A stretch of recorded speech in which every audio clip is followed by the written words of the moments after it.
लपू झन्ना अशोक पांडे द्वारा लिखित 190 पेज की ये किताब 2022 में आई है, जिसे हिंदी युग ने प्रकाशित किया है। ये किताब 1970 के दशक के उत्तरार्ध में उत्तर भारत के एक छोटे से कस्बे रामनगर में बिताए गए एक बचपन का वृत्तांत है।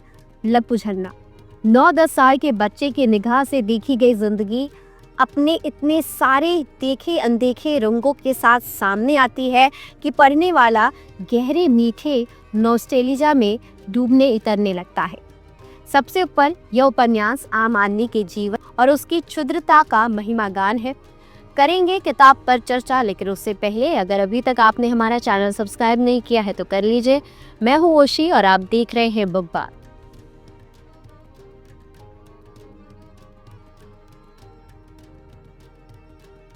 लेखक का देखता हूँ सपने शीर्षक से कविता संग्रह 1992 में छपा विश्व साहित्य से कविता, उपन्यास और गद्य के अनुवादों की करीब 2 दर्जन पुस्तकें इनकी आ चुकी है।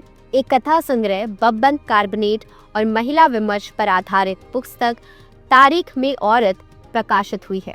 यात्रा वृत्तों के अलावा सिनेमा, खेल, हिमालय, चित्रकला और संगीत जैसे विषयों पर लेखन पिछले 30 सालों से अखबारों, पत्रिकारों में छपता आ रहा है।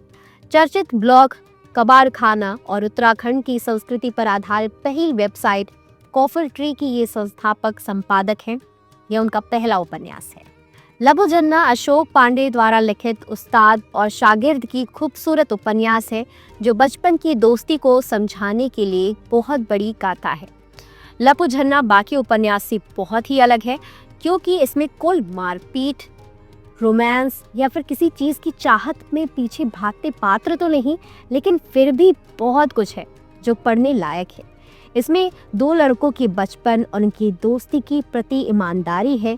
हिंदू है, मुस्लिम है, बचपन का प्यार है, आज़ादी है, शिक्षकों द्वारा पढ़ाई जाने वाली क्लास है, तो वहीं बच्चों द्वारा उन्हें उपनामों से संबोधित किए जाने की लालच भी है।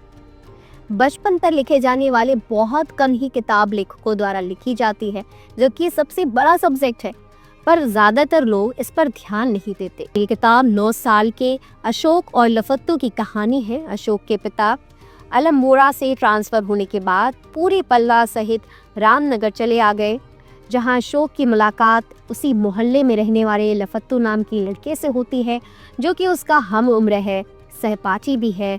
जितना सीधा साधा और संस्कारी अशोक है, इसका ठीक उल्टा लफत्तू है। लफत्तू एक चोर है। आए दिन अपने माता पिता और भाई के पैसे या जरूरत पड़ने पर घर को कोई सामान ही चुराकर बाजार में बेच देता है, और कभी कभी तो सामान बेचने में अशोक का मदद भी कर देता है। लफत्तू चोर है, ये बात उसके घर वाले भी जानते हैं और अशोक के घर वाले भी। इसके खास बात ये है कि लफत्तू के घर वाले भी अशोक को उससे दूर रहने को कहते हैं, लेकिन अशोक को लफत्तू खास लगता है। उसका आजाद और बेखौफ जीवन अशोक को प्रभावित करता है, जिस कारणवश अशोक लफत्तू को अपना हीरो मानता है। अशोक सीधा साधा और पढ़ाई लिखाई में तेज तरार लड़का है, तो वहीं लफत्तू मोहल्ले के सबसे बदमाश, चोर चपाटी और खेल कूद में तेज तर्रार है। लाल सिंह की दुकान में खाने के लिए और चोरी छिपे फिल्म देखने के लिए घर से कोई भी सामान पिता और भाई के जेब से पैसे चुराता है। अशोक और लफत्तू मोहल्ले के एसपी इंटर कॉलेज में क्लास 6 के एडमिशन हो गया है और 2 स्कूल जाने लगे हैं। स्कूल के मास्टर ऐसे थे कि बच्चों को पढ़ाते कम, मारते पीटते और गाली गलौज ज्यादा करते थे। दुर्गादत्त माँ साहब क्लास में जासूसी के उपन्यास पढ़ा करते थे। स्कूल में सबसे ज्यादा खौफ तिवारी माँ साहब का था। प्रागैतिहासिक समय से उन्हें थ्योरी माँ साहब कहा जाता था। कोयले की रंगत वाले थ्योरी माँ साहब हमें चित्रकला यानी आर्ट के अलावा भूगोल यानी भूगोल भी पढ़ाते थे। माँ साहब के पास तेल पिलाया हुआ एक पुराना डंडा था, जिसका नाम गंगा नाम था, जिससे बच्चों की सुताई होती थी। सिंचाई डिपार्टमेंट में काम करने वाले एक इंजीनियर साहब अशोक के पिता के दोस्त थे।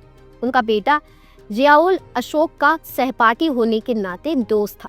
जियाउल अशोक के साथ कभी कभार खेलने आता था, लेकिन बागरविल्ला जो गुच्ची खेलने में माहिर था, उसे हमेशा चोर बना देता था। लेकिन अशोक ने ऐसा करने से मना कर दिया और उसके बदले अपने को चोर बनाना स्वीकार किया, जिसके बाद वो हमेशा बनता ही रहा। ऐसी ही और भी काफ़ी रोचक चीज़ें आपको किताब में देखने को मिलेगी। उम्मीद करते हैं आपको हमारा ये वीडियो पसंद आया होगा। ऐसे ही वीडियो को देखने के लिए हमारे चैनल को सब्सक्राइब करें।